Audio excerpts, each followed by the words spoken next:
Welcome everyone. Today we are going to start with a new topic termed as colloids. We have already learned that solutions are homogeneous systems. We also know that sand in water when stirred gives a suspension which slowly settles down with time. Between the two extremes of suspension and solutions, we come across a large group of systems called colloidal dispersions or simply colloids. Here you can see how the colloid is different from the suspension in the picture given to your left hand side. And yes, of course, if you read this, chemical engineering major, is my milkshake a liquid or a solid? It is in between, that is, it's a colloid. Hence, today we are going to look into what is actually a colloid. A colloid is a heterogeneous system in which one substance is dispersed as very fine particles in another substance called dispersion medium. The essential difference between a solution and a colloid is that of the particle size. While in a solution, the constituent particles are ions or small molecules. In a colloid, the dispersed phase may consist of particles of a single macromolecule such as protein or synthetic polymer or an aggregate of many atoms, ions or molecules. Colloidal particles are larger than simple molecules but small enough to remain suspended. Their range of diameters is between 1 and 1000 nanometer. Right, here you will be seeing a conversations going on between these two girls. One of the girl is saying, I am hungry, I want some saturated food. Oh, how about we make some ice cream in the school's kitchen? So how exactly do you make ice cream? Well, we will need lots of colloids from the kitchen fridge for starters. So now you can think about what all colloids are that are useful for making an ice cream. Of course, did you know that mixtures are either homogeneous or heterogeneous? Can we use your kitchen to make mixtures? Cool. So colligative food depends upon the concentration from particles. Now what will happen if I cook this pot on the wooden table? Right? So this is what it happens. Then both are suspended. That means they have been asked to settle down themselves. So this conversations will help you out to identify the different, to know about the different types of mixtures, that colloids and suspensions and the good conductor of heat and electricity. So colloidal particles have an enormous surface area per unit mass as a result of the smaller size. This enormous surface area leads to some special properties of colloids which we will be discuss in later on unit. But let us define colloid, that it is a heterogeneous system in which one substance is dispersed as very fine particles in another substance. That means your solute we are termed as dispersed phase, whereas solvent we term it as dispersion medium. These are the few examples of colloids that are existing in our day-to-day life. How do we classify colloids? Classification of colloid is done on the basis of physical state of dispersed phase and dispersion medium. Second is with the help of nature of interaction between the dispersed phase and dispersion medium. And third is type of particles of the dispersed phase. Now, quickly see how the colloids are classified on the basis of physical state of dispersed phase and dispersion medium. This we have already learned in grade 9th as well while learning the colloids, that is matter around us pure. So here we go, we have the classifications of, that is dispersed phase and dispersion medium with respect to the type of colloid. When the dispersion medium is solid, the dispersed phase is solid, then that type of colloid is known as solid sol. The examples are colored glasses and gemstones. Then next, if the dispersion medium is liquid and dispersed phase is solid, we have the type of colloidal sol that is simply known as sol, or we can say the liquid sol. Okay, depending upon the type of solvent, that is dispersion medium, the colloidal sol is divided. Now, these are your few examples that you need to remember, because from this your MCQs questions are asked. That is, they will be giving you the examples and they will ask you to classify them as aerosol, emulsion, gel, or it is foam. Okay, so what is an emulsion? Emulsion is actually a liquid colloid. For example, your milk, hair cream, these all are emulsions. So what you can say is all emulsions are colloid, but all colloids are not emulsion. I repeat, all emulsions are colloids, but all colloids are not emulsion. Now, on the basis of nature of interaction between dispersed phase and dispersion medium, we have the two different types of colloids, that is known as your lyophilic colloids and second is your lyophobic colloids. Now when we talk about lyophilic, it is known as lyo means solvent, whereas philic is having loving towards. So lyophilic colloids, we can say they are the solvent loving colloids, or we can say they are the liquid loving colloids. Okay, the lyophilic colloids, I told you the word lyophilic means it is liquid loving.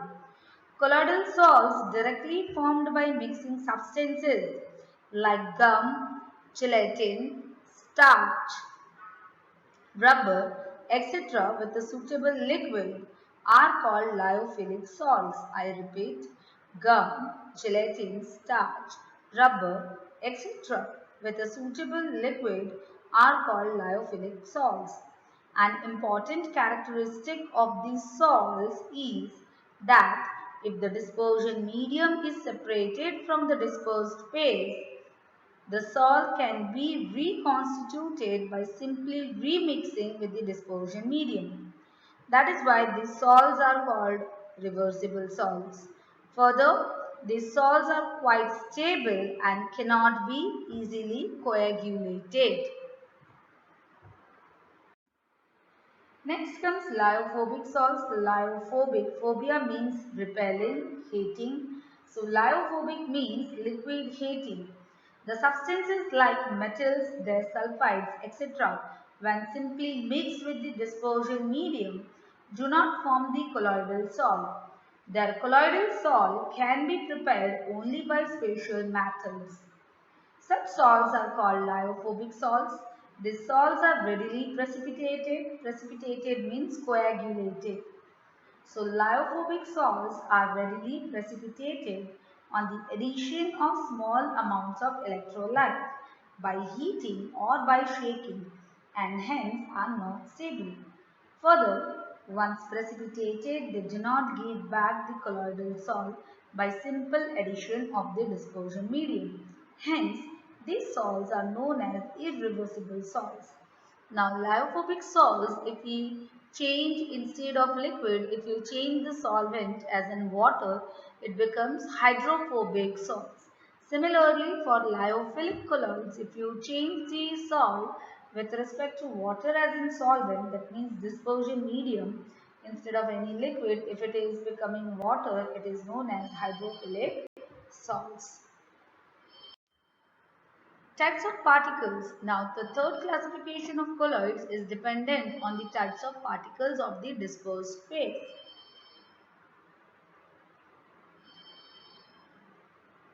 So, they are classified as multimolecular colloids, macromolecular colloids, and associated colloids. Now, in terms of multimolecular colloids, when the dissolution of smaller molecules of substance or a large number of atoms takes place, they combine to form a species whose size is in the range of the colloidal size. Hence, it is a multimolecular colloid. I repeat, on dissolution, a large number of atoms or smaller molecules of a substance aggregate together to form a species having size in the colloidal range, diameter less than 1 nanometer. Hence, they are known as multimolecular colloids. For example, a gold salt may contain particles of various sizes having many atoms. Sulfur salt consists of particles containing thousands or more of acid sulfur molecules. So they are multimolecular. मतलब एक single molecule but number of molecules से बना हुआ होना है, but of similar type. Next, when we are talking about the macromolecular colloids molecules in suitable solvents form solutions in which the size of the macromolecule may be in the colloidal range. Such systems are called macromolecular colloids. These colloids are quite stable and resemble true solutions in many respects. Examples of naturally occurring macromolecules are starch, cellulose, proteins and enzymes. And those of man-made macromolecules are polyethylene, nylon, polystyrene, synthetic rubber, etc. Now you can understand the basic difference between the multimolecular and macromolecular. Macromolecule is where number of molecules, suppose polyethylene बनाने के लिए हमें n moles of ethene चाहिए, हमें starch बनाने के लिए you know the simple sugar you want, ठीक है. प्रोटीन तो हमें एमिनो एसिड्स चाहिए, right. So number of amino acids मतलब macromolecule you can compare with the polymers. Okay, the polymers biomolecules जो है you can compare with these colloids. So macromolecular colloids can be compared with that particular thing.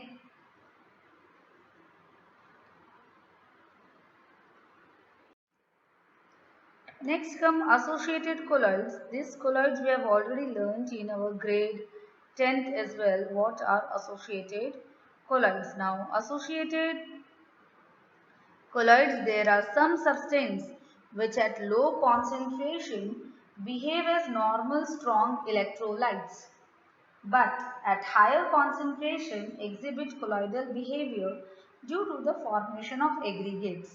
The aggregated particles thus formed are called micelles. These are also known as associated colloids. The formation of micelle takes place only above a particular temperature, which is called as the Kraft temperature, that is we denote it by capital T to the base K, and above a particular concentration it is known as critical micelle concentration, abbreviated as CMC. On dilutions, these colloids revert back to individual ions. Surface active agents such as soaps and synthetic detergents belong to this class.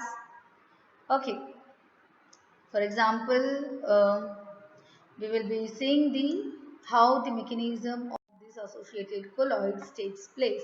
That is the cleansing mechanism of soap. Here you can see a tumbler is there filling with a oil and grease cloth, right, which is a hydrophobic part, whereas your soap that is having a hydrophilic part. I mean both the hydrophobic and hydrophilic part is there. You can see the polar and non-polar, it has been labeled. Polar is your hydrophilic, whereas non-polar is your hydrophobic part. So what we do is the acetate ions, right, that is RCOO minus. Here you can see with the curved lines. Curved lines are the long chain of the alkyl group.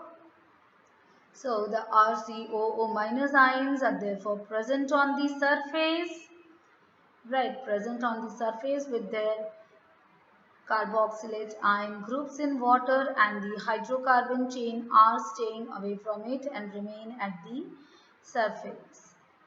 But at critical micelle concentration, the anions are pulled into the bulk of the solution and aggregate to form a spherical shape, with their hydrocarbon chain pointing towards the center of the sphere, with COO minus part remaining outward on the surface of the sphere. An aggregate thus formed is known as ionic micelle. This micelle may contain as much as 100 such ions. right? We have the sodium lauryl sulfate. In it, your SO4Na is your ionic part, which is also called as polar part, whereas the alkyl group is hydrocarbon chain, which is your non-polar part. तो simple example है इसका क्या है कि आपने oil grease लिया, okay आपने एक क्लोथ है that is been covered with the oil and grease, ठीक है, ऑयल एंड ग्रीस में आपने सोप जब लगाया तो soap we have the hydrophilic part and hydrophobic part. तो हाइड्रोफिलिक पार्ट क्या करेगा, वो वाटर के साथ जाके अट्रैक्ट करेगा to remove the dirt particles from the soap, and जो हमारा अल्काइल चेन हाइड्रोफोबिक पार्ट है that will get stick to the dirt और द ऑयल और grease, and then it will be helpful to remove this dirt particle. Next, how we are going to prepare the different colloids. So, different colloids can be prepared by three different basic methods, that is the chemical method, Bradig's arc method and peptization. Now, what does this chemical method explains? Now, chemical method is involving different types of chemical reactions such as double decomposition reaction, oxidation reaction, reduction reaction and hydrolysis. Now, due to these several chemical methods, you can obtain the different types of colloids, right? Wherever the sol is written, they are nothing but they are the colloidal sol. Next, this is the electrical disintegration method, or it has been given by Bredig. So, it is also known as Bredig's arc method. Now, this is used to prepare the salt such as your gold, silver or platinum. Okay. It is consists of both dispersion and condensation. Now this is the basic arrangement of the apparatus. You can see here outside we have double beakers है ना, बाहर के beaker के अंदर ice रखा हुआ है, अंदर एक बीकर है जिसके अंदर हमने इलेक्ट्रोलाइट लिया हुआ है, that is the electrolyte is your solution of potassium hydroxide, and we have taken the metal rods, जो मेटल रॉड्स आप देख सकते हो यहाँ पे बैटरी के साथ कनेक्टेड है, the positive will act as anode, the negative will act as cathode, ठीक है, जो positive end of the battery में कनेक्ट होगा and here it will be connected to the negative end of the battery. Now when the electric current will pass through it you can see the charge यहाँ पे create हो रहा है, ठीक है, the chemical I mean this rod is producing the electrical charge, यहाँ पे आप spark देख सकते हो जो create हो रहा है, and later on this जैसे ही spark create होता है here you can see few fumes, gases fumes are coming out, जो कि वो फिर इलेक्ट्रोलाइट में मिलके बाद में कंडेंस होना शुरू कर देंगे, because outside the ice bath is given.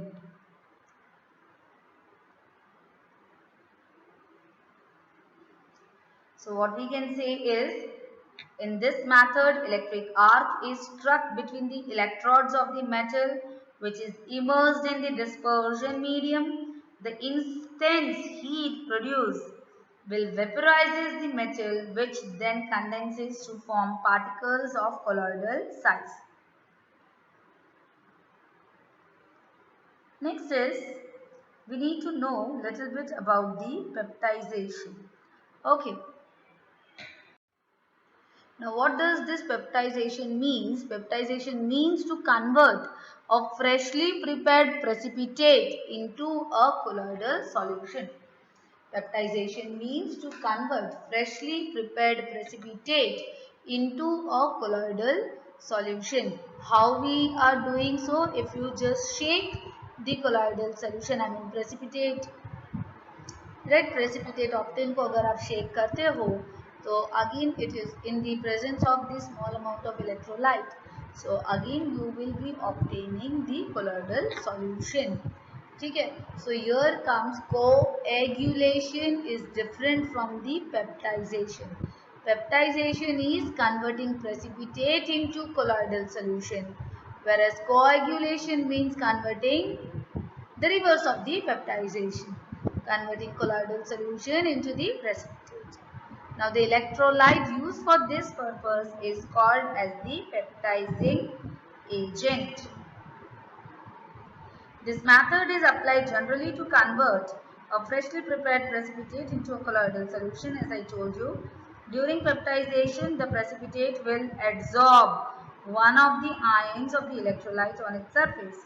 This causes the development of positive or negative charge on precipitates, which ultimately breaks up into smaller particles of the size of a colloid.